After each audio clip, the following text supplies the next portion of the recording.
This is a time for heroes. I think we all understand that. I think we all understand that in difficult days, we need an extra measure of heroic behavior. And I think we all understand and appreciate that.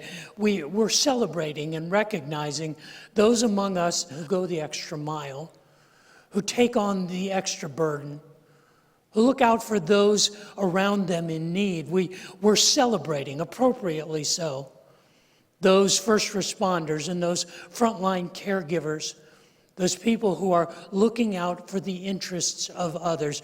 We're celebrating the heroic, and that's a good thing, because this is a time for heroes.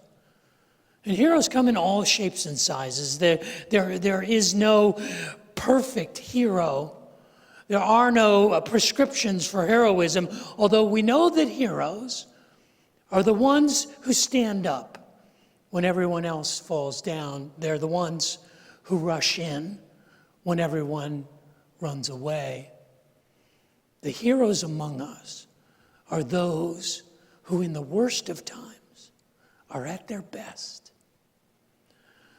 The interesting thing is that most of the time, the heroic behavior, the sacrifices of a single mom, the care of an overworked family, the struggles of life that are faced heroically mostly go unnoticed.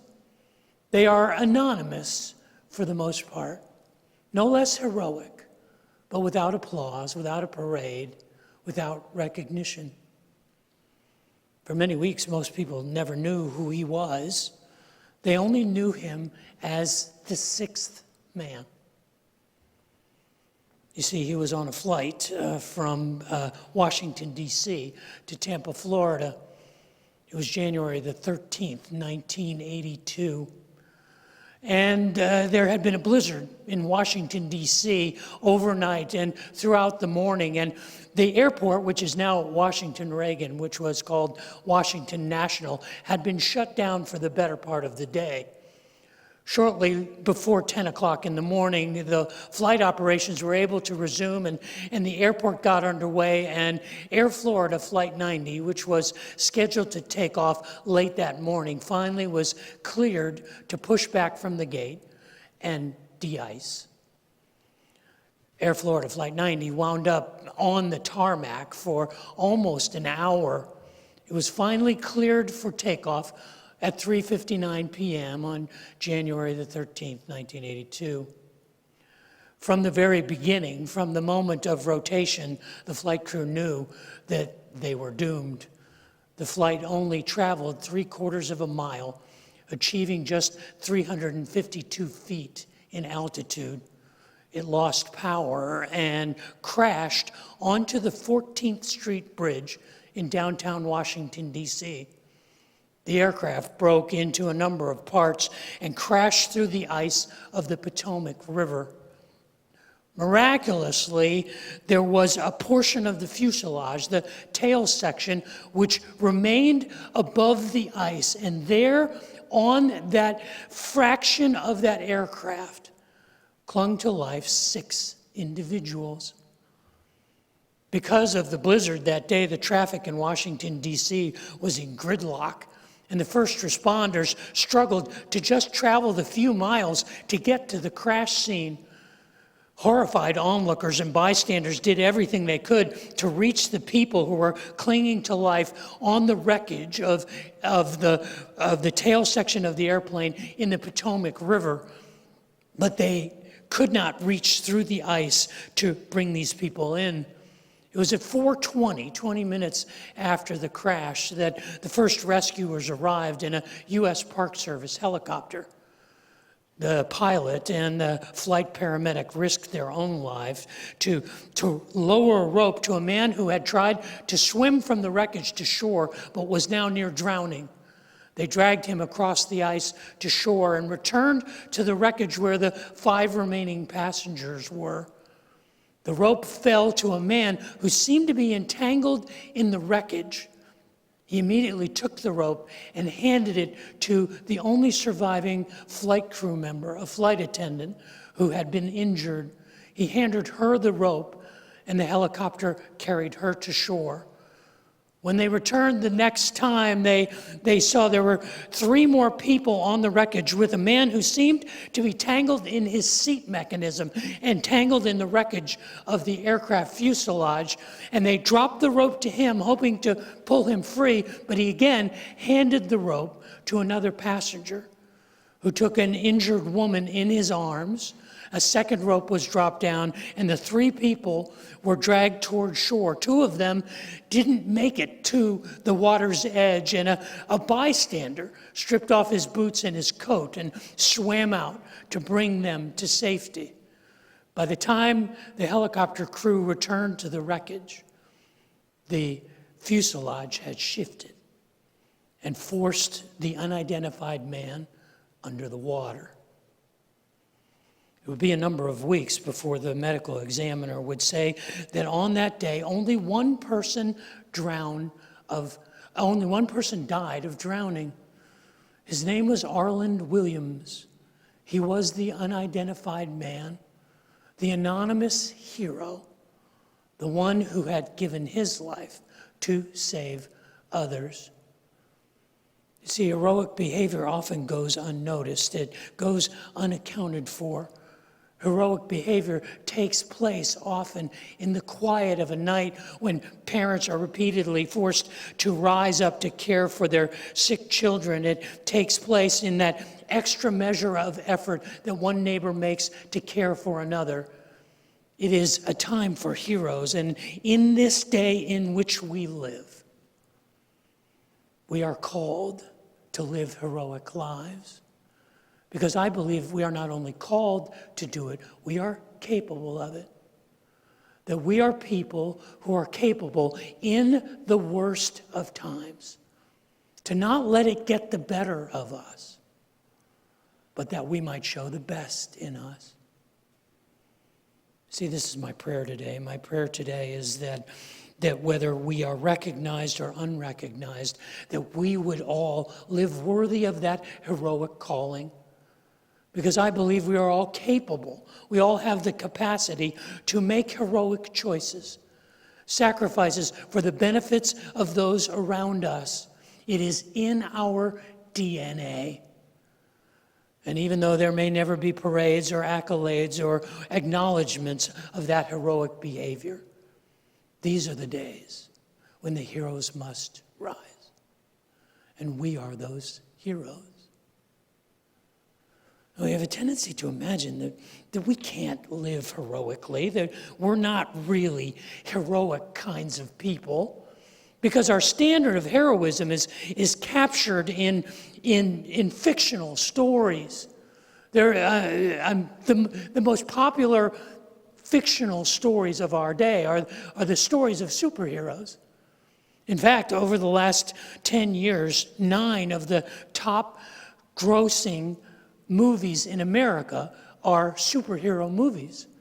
They're all made by one studio, a studio based on a comic book about superheroes, about the Marvel Studios.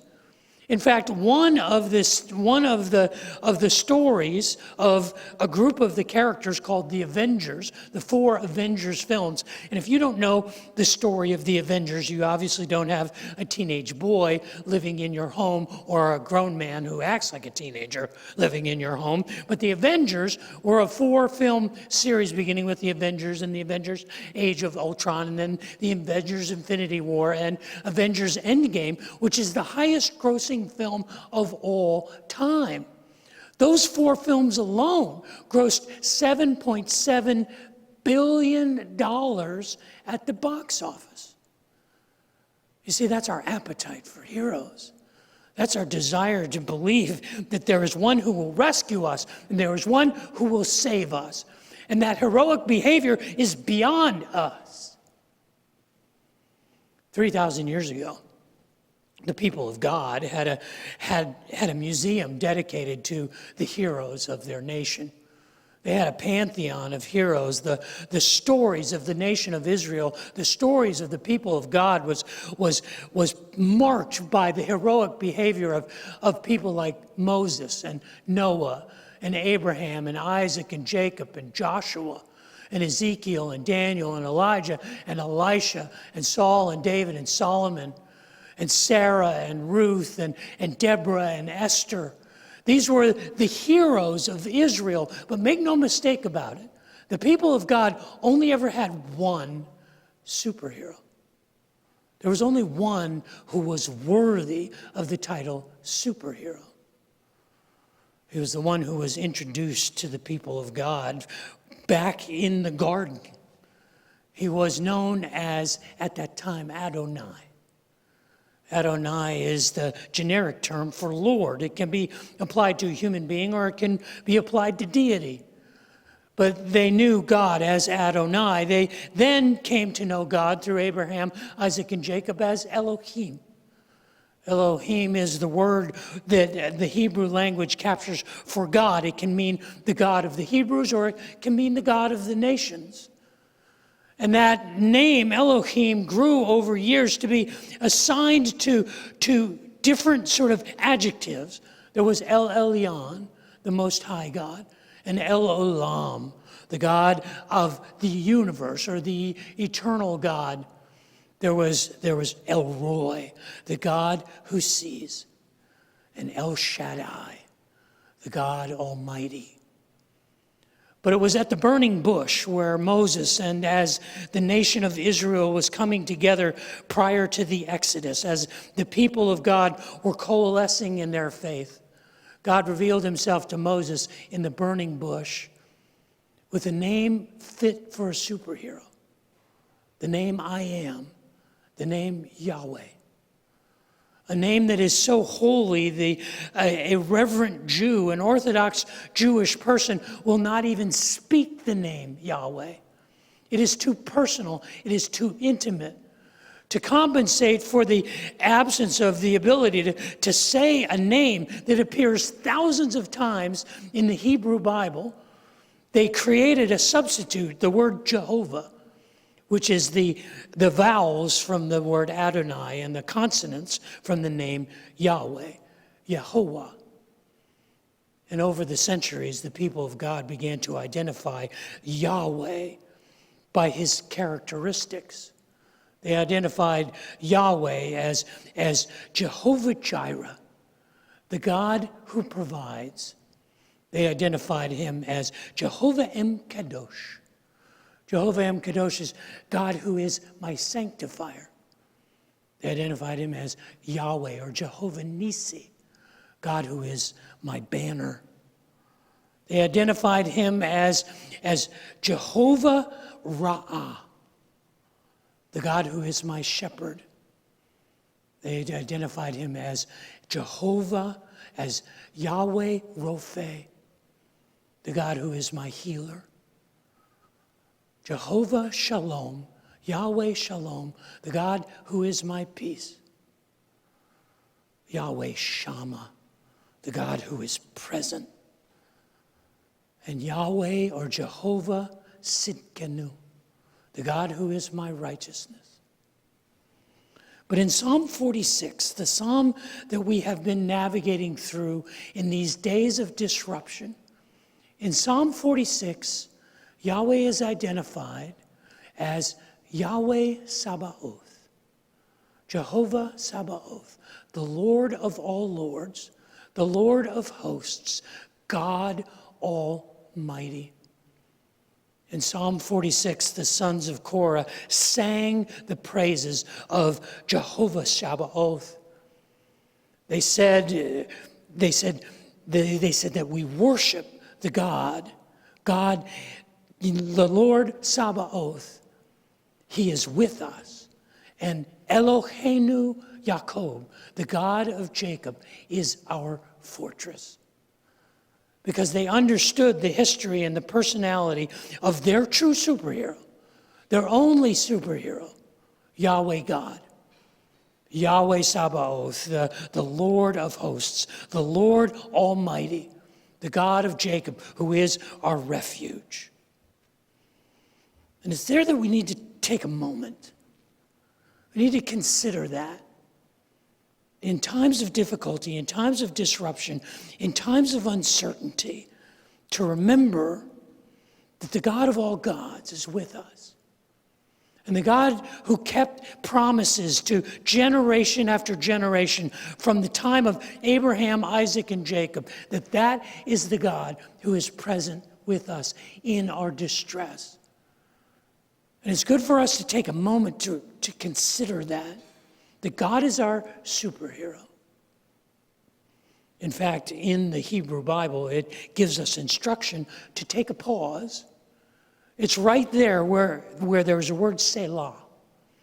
Doesn't appear in the New International Version, but Selah is a musical term. It's like rest. It means pause. As you consider that there is one true God, that there is a God above all other gods, and that God is with us, and the God who kept the promises to generation after generation, that is the God who is our refuge. This is the reality that we live in. We take a breath and we take a pause, because that means something. There are implications. I think there's two implications of the idea that the God of all gods is with us, and that the God of Jacob, the God of those promises, is our refuge. There's two implications. And the first implication is what the psalmist goes on to say. The psalmist says, "Come and see. Come and see what the Lord has done.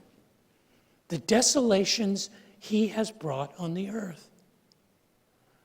Come and see if there is a superhero, that he brought these desolations. The word is shamam, and it's used quite often in the Hebrew Bible, and it means over and over this desperate, this sort of catastrophic experience. There's nothing good about the word shamam, about the desolations. They have absolutely no positive aspect of the word shamam. But the way I like to think of shamam is it's not about the word, it's about the punctuation.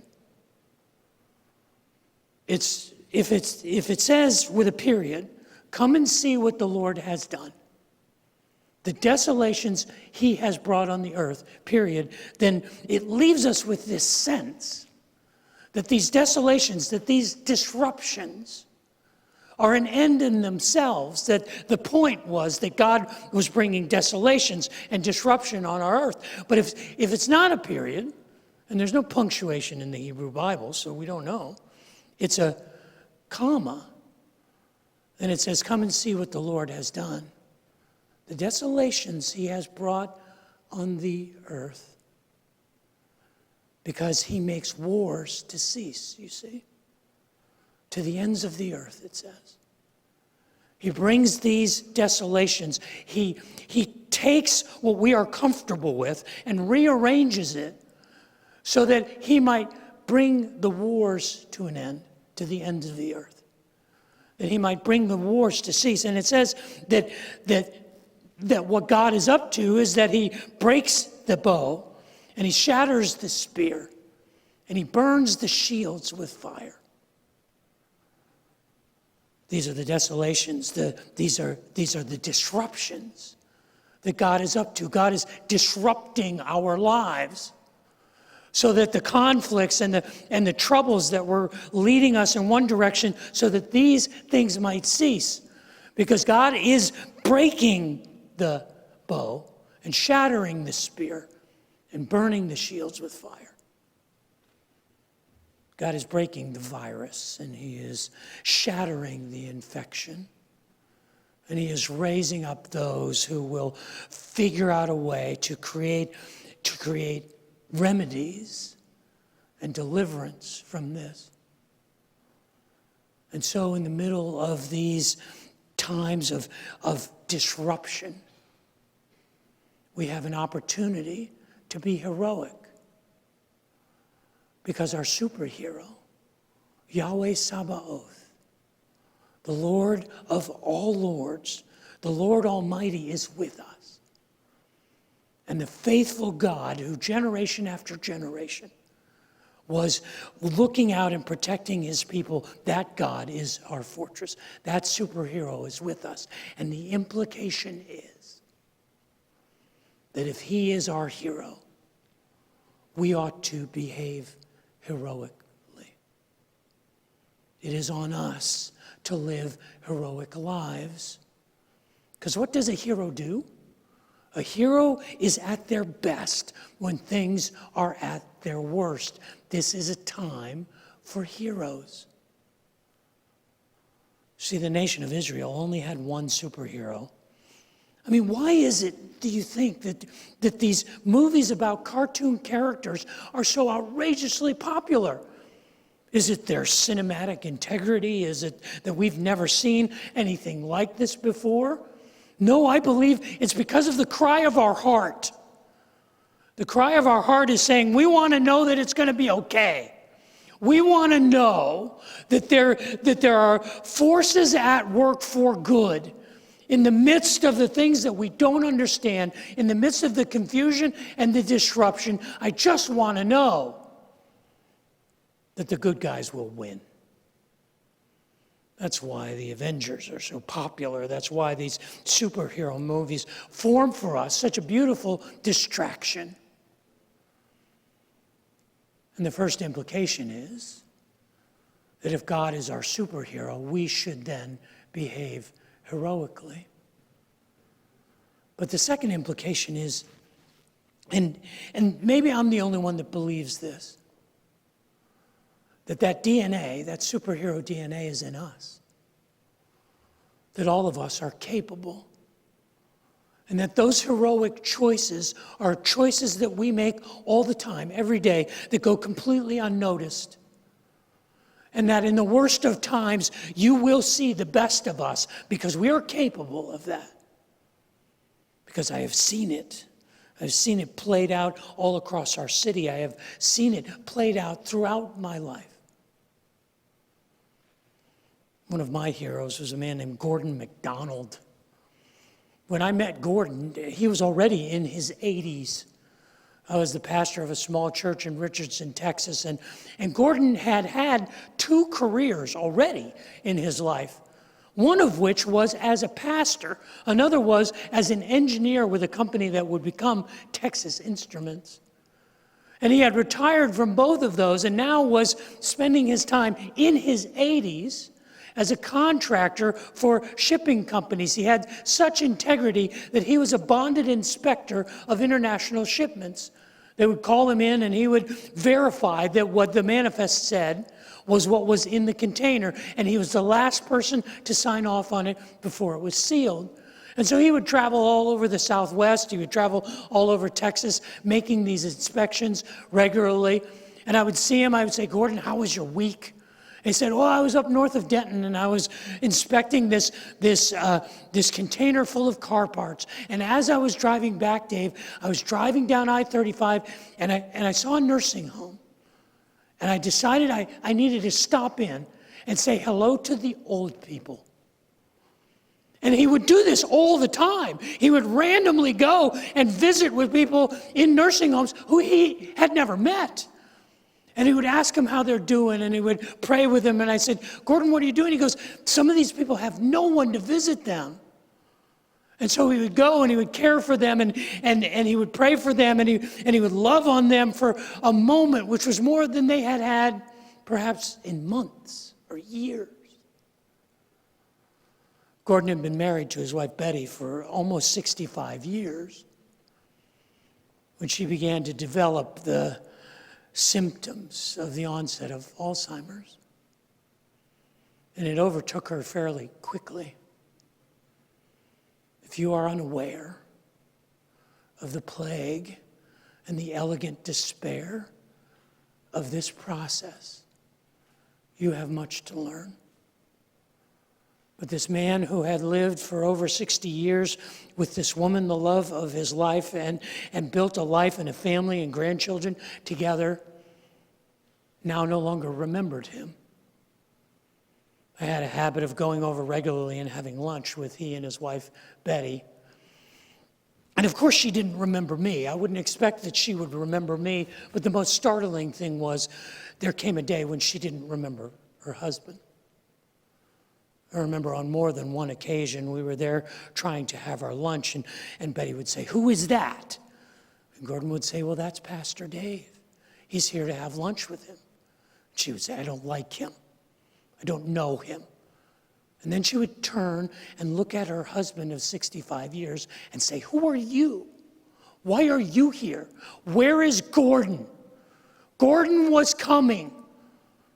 And she would hit him and throw the sandwich at him. And with grace and patience and love beyond measure, he said, "It's okay. I'm Gordon. I'm here. I'm with you." And she would calm down. Minutes later, have no memory of the entire episode.